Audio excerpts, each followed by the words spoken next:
ቃል ማለት ሁለትና ከዛ በላይ ያሉት የሆሄያት ስብስብ ሆኖ ትርጉም ያለው ነገር ቃል ይባላል ማለት ነው። የቃል ስብስብ ሀረግ፣ የሀረጋት ስብስብ አረፍተ ነገር እያለ እያደገ ይሄዳል ማለት ነው። ስለዚህ ሀ መጀመሪያ ነች፣ ገ ከገ ቤተሰብ መጀመሪያ ነች፣ ር ከረ ቤተሰብ ስድስተኛ ነች።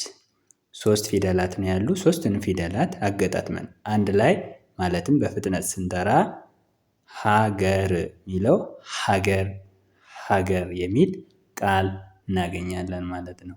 ወንዝ ወንዝ ወ ከወ ቤተሰብ መጀመሪያ ነች፣ ን ከነ ቤተሰብ ስድስተኛ ነች፣ ዝ ከዘ ቤተሰብ ስድስተኛ። ሶስት ፊደላት ነው ያሉ። ሶስቱን ፊደላትን አገጣጥመን አንድ ላይ ስናነብ ከግራ ወደ ቀኝ አንድንም ፊደል ሳናስቀር ሳንለውጥ አንድ ላይ ስናነብ ወንዝ ወንዝ ወንዝ የሚል ቃል እናገኛለን።